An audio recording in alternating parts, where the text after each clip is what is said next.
Hello बच्चों, good morning. Class 12 subject biology.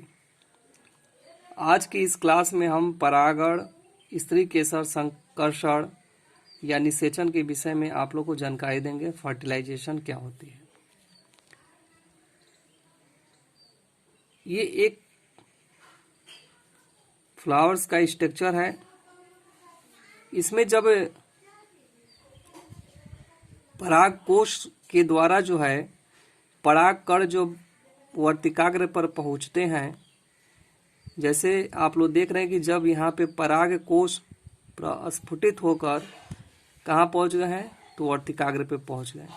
तो अगर वर्तिकाग्र पर पहुंचने के उपरांत जो है ये आप लोग का पराग कण का जो स्ट्रक्चर है, संरचना है, इसमें वर्धि केंद्रक होता है, एक जनन केंद्रक होता है और जनन छिद्र होता है।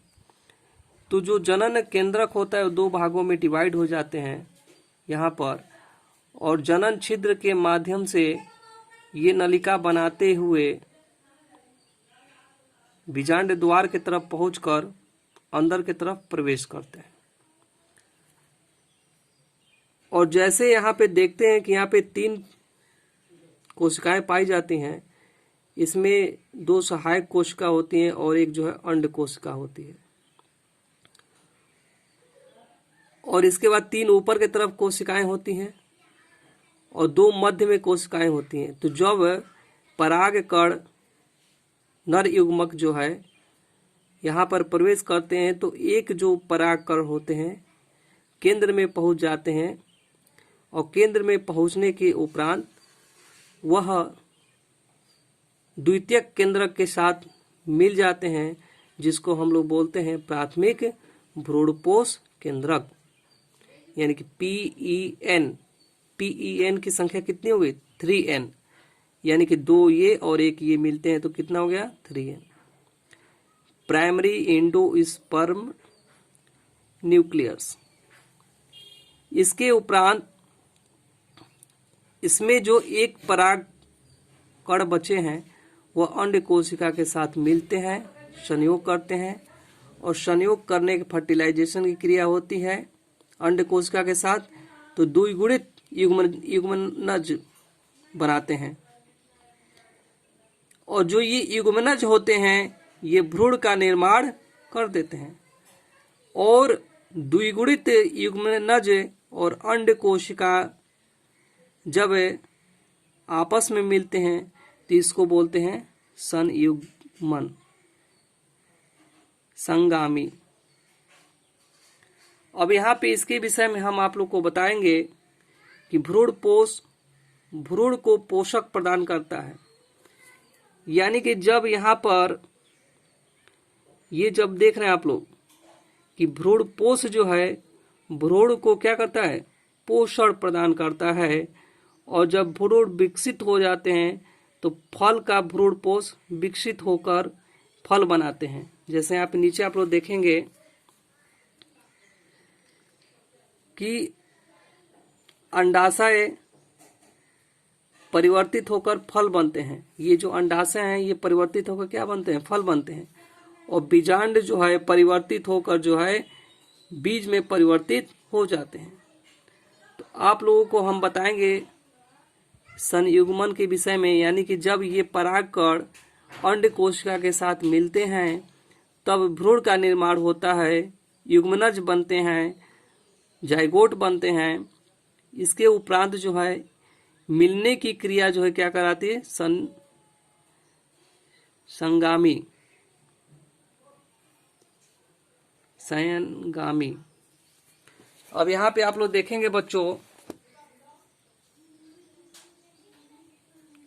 संयुग्मन यानी कि संगामी जो है भ्रूण कोश में स्वतंत्र हुए 2 नर युग्मकों में से एक नर युग्मक यानी कि मेल गायमेट अंड उपकरण में स्थित अंड कोशिका एग सेल अर्थात मादा युग्मल फीमेल गामेट के साथ संयोजन यानी कि फ्यूजन करता है। यह क्रिया युग्मक संलयन संगामी कहलाती है। इस क्रिया के द्वारा निर्मित युग्मनज यानी कि जाइगोट जैसा कि हम पहले आप लोग को बताए हैं, द्विगुणित यानी कि 2n संख्या होता है, इस क्रिया को निषेचन यानी फर्टिलाइजेशन कहते हैं। यह निषेचन की वास्तविक क्रिया है। यहाँ पे आप लोग चित्र के माध्यम से देख रहे हैं कि जब ये पराग कण अंडकोश के साथ मिलते हैं, एक तो केंद्र में चला जाता है, द्वितीय केंद्र के पास, एक अंड कोशिका के पास आ जाते हैं। इसकी संख्या कितनी होती है? 2n होता है। द्विगुणित युग्मनज बनाते हैं। इसके बाद अगला हम लोग देखेंगे द्विनिषेचन, डबल फर्टिलाइजेशन। तो जो डबल फर्टिलाइजेशन होता है किसे कहते हैं, तो उसके विषय में यहाँ पे देखिए आप लोग। एक नर युग्मक के अंड कोशिका के साथ संयोजित फिजन होकर द्विगुणित यानी कि डिप्लॉयड युग्मनज का निर्माण करने के पश्चात दूसरा नर युग्मक सेकेंड मेल गामेट दो ध्रुवी केंद्र को यानी कि प्लूरल न्यूक्लियस के मिलने से बने द्वितीय केंद्र यानी कि सेकेंडरी न्यूक्लियस के साथ मिलकर त्रिगुणित यानी कि आप लोग को बताया है कि प्राथमिक भ्रूण पोष केंद्रक जो है PEN 3N होता है, यानी कि प्राइमरी इंडोस्पर्मिक न्यूक्लियस। त्रिगुणित केंद्रक यानी कि ट्रिप्लाइड न्यूक्ली का निर्माण करता है। इसे प्राथमिक भ्रूण पोष केंद्रक प्राइमरी इंडोस्पर्मिक न्यूक्लियस कहते हैं। इस क्रिया को त्रिसमकेन यानी कि ट्रिपल फ्यूजन कहते हैं। यहाँ तक आप लोगों को क्लियर हो गया। त्रिसमकेन के दौरान भ्रूण कोश में युग्मनज तथा प्राथमिक भ्रूण पोष केंद्रक के अतिरिक्त सभी कोशिकाएं विलुप्त हो जाती हैं। और यहाँ ध्यान देने योग्य बात यह है कि दोनों ही नर युग्मक निषेचन में भाग लेते हैं, अर्थात निषेचन 2 बार होता है। इसी कारण इसे द्विनिषेचन यानी कि डबल फर्टिलाइजेशन कहते हैं। संयुग्मन यानी कि संज्ञामी तथा त्रिसममेकन यानी कि ट्रिपल फ्यूजन दोनों द्विनिषेचन के भाग हैं। तो द्विनिषेचन के अंतर्गत बच्चे आप लोग देखेंगे कि जो केंद्र में द्वितीय केंद्रक है, इसके साथ एक परागकण चला जाता है, मिलकर जो है 3n बनाता है, और इसके साथ एक परागकण चलाता है, यह मिलकर जो है 2n बनाता है। दोनों क्रिया एक ही साथ होती है, इसीलिए इसको बोलते हैं द्विनिषेचन यानी कि डबल फर्टिलाइजेशन। इसके उपरांत जो है अंडाशय परिवर्तित होकर फल बनते हैं और बीजांड परिवर्तित होकर बीज का निर्माण कर देते हैं। जैसे मान लीजिए कि जो बाह्य दल है ये समाप्त हो जाएगा और जो पुमंग है ये समाप्त हो जाते हैं। जैसे कुछ चीजों में जो है ये बाह्य दल जो है बच जाते हैं, ये करोला है ये भी हट जाते हैं जो है। तो जैसे ये बैगन का जो ये फल है, इसका जो बाह्य दल है इसके साथ जो है लगा रहता है। आप लोग देख रहे हैं कि ये जो बाह्य दल की स्थिति है इसके साथ लगा रहता है, पत्तियां जो है हट जाती हैं, पुमंग भी हट जाते हैं। तो इस प्रकार से ये जो एक एग्जाम्पल जो सबसे ही महत्वपूर्ण है। आगे हम लोग देखेंगे